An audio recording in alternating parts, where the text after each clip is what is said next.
La siguiente comunicación es impacto de 2 estrategias de cribado del VIH en atención primaria, resultados del estudio Atenea. Y presenta a Marta Rosas Cancio Suárez. Bueno, buenas tardes a todas y a todos. Gracias a la organización por seleccionar nuestro trabajo.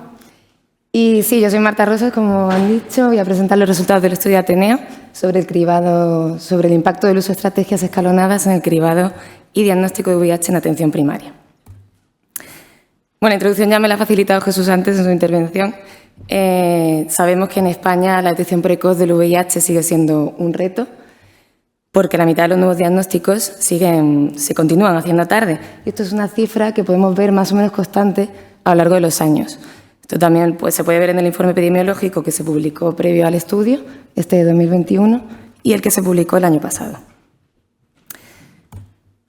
En este contexto, las pruebas rápidas y las herramientas digitales aparecen o pueden ofrecer una oportunidad real para acercar el cribado al entorno comunitario. Esto es una cosa que ya se vio en los protocolos DRIVE.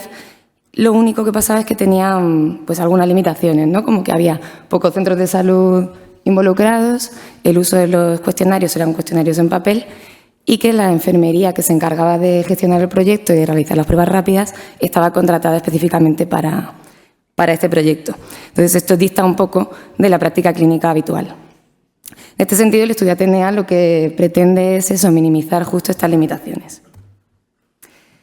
Nuestro estudio es un ensayo aleatorizado, un estudio abierto prospectivo aleatorizado por grupos con un diseño escalonado en cuña. Participaron 8 centros de salud que se dividieron en 4 grupos y antes de la randomización todos ellos se vieron sometidos a un periodo de observación y posteriormente se fueron incluyendo en las distintas fases. La fase que hemos denominado control es una fase en la que hicimos una formación y después de la formación vimos cuál era la práctica clínica habitual. Posteriormente entraron en las pruebas rápidas y después de las pruebas rápidas, prueba rápida y cuestionario.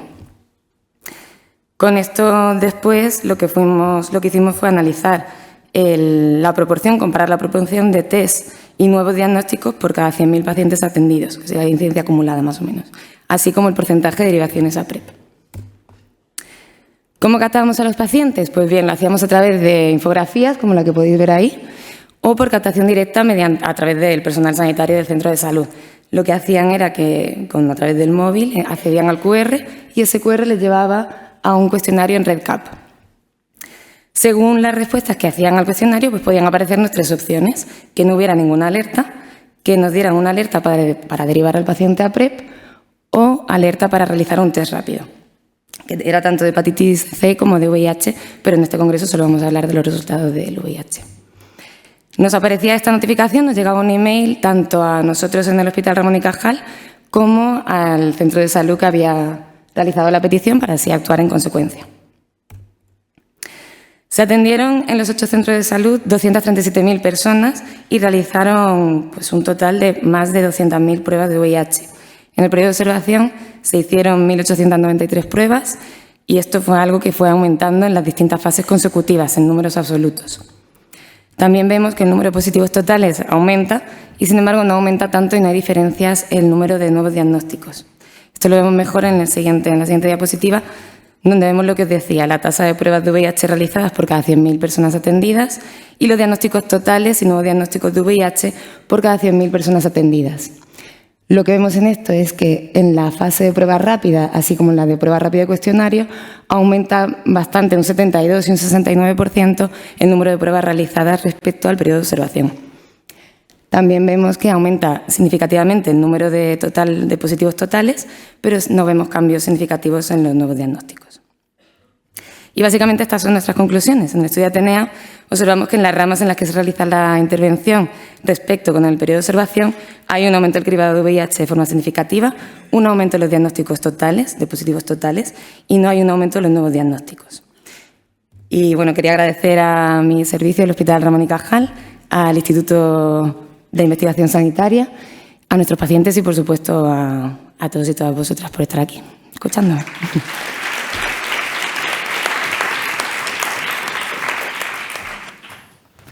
¿Alguna pregunta? A mí me sorprende, la verdad, que me parece un trabajo estupendo y que es estrictamente necesario tenerlo, porque necesitamos que se hagan muchas más pruebas, porque si no va a ser imposible que aumentemos el número de diagnósticos. Lo que sí que me sorprende es que a pesar de la randomización en el grupo control es donde más pruebas se hacen y más se diagnostican. Entonces no sé si tenéis alguna explicación o cómo se puede explicar eso, ¿cómo creéis? No. En el control se hacen, creo, como 1.800... 2.000... no, que no lo puedo ver ahora. Juraría que en números totales no se realizan más pruebas, se realizan más pruebas en la Pero siguiente. al fin y al cabo donde más se diagnostican es en el grupo control. Entonces, no sé si, de hecho, claramente sorprende que no sea estadísticamente significativo, pero aún así es donde más se diagnostican. Creo que el comodín de Javi Martínez va a hablar. Según vuestra gráfica es positivos totales 17, nuevos diagnósticos son 8, pero al final sí que es donde más ha habido. La tasa donde más ha aumentado la tasa de cribado. Rocío, le echo yo un cable aquí a Marta porque me encargué yo de los análisis. Por el diseño en cuña que tiene el estudio, no hay el mismo número de periodos en cada una de las intervenciones. O sea, hay más periodos en control, si te fijas, que en pruebas rápidas, que solo hay un periodo en cada centro, y luego en cuestionarios. Entonces, el número absoluto no nos sirve mucho para ver esto. Lo que nos sirve ya es la tasa de incidencia o la ratio de tasas de incidencia, que sí se ve claramente que tanto en el periodo de pruebas rápidas como en el de pruebas más cuestionario es donde aumentamos, ¿vale? Es verdad que no hay diferencias entre las dos, ya habría que discutir si el cuestionario sirve para algo o no, o simplemente con dejar pruebas rápidas en las consultas de primaria y que las tengan accesibles es suficiente, pero bueno, sí que se ve claramente que hay más pruebas ahí. Y es verdad que en los diagnósticos sí que se vio, dentro de los poquitos que hay, que en la fase control había más números, no fue significativa la diferencia y ahí, pues bueno, ya entre las hipótesis de simplemente con la docencia que hicimos antes puede ser suficiente para que filtren un poco mejor a la población y la diagnostiquen, o que realmente pues esto no impacte en el número de diagnósticos, al menos en nuestra área, que es un área súper cribada desde hace 10 o 15 años con los proyectos que llevamos. Habría que ver si esto se exporta a otras áreas con más bolsa, digamos, de pacientes sin diagnosticar. Genial, muchísimas gracias, porque la verdad tiene una metodología compleja que era esta parte que has aclarado, ha sido esencial. Tenemos otra pregunta allí. Hola, Jordi Navarro de Vallebrón. Una pregunta, en los resultados se hacía muchos test positivo, pues no eran nuevos diagnósticos, o sea, era gente que ya estaba diagnosticada previamente. ¿Os habéis planteado cómo porque eso es, a nivel eficiente, es poco eficiente para optimizar el cuestionario, alguna cosa para evitar que eso pueda suceder?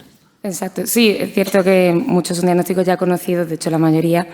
En parte, hay una parte positiva de eso, que es revincular a gente que se había desvinculado del sistema sanitario. O sea, que no sé si absolutamente como centrarnos en que queremos buscar los nuevos, obviamente sí, pero también nos interesa que la gente que se ha desaparecido vuelva al sistema. O sea, es decir, que es gente que ya estaba diagnosticada, pero no estaba seguida ni tratada. Algunos sí, otros no. ¿Y ese se hacía una prueba de VIH? Aunque estaba tratada? Sí, claro. Y de hecho están en nuestras consultas ahora. Pero si se capta a gente que ha sido diagnosticada, pero no está en seguimiento, también es útil, ¿no? Claro. Efectos prácticos es casi como otro nuevo. Sí, exacto. Pues muchas gracias, Marta. Interesante.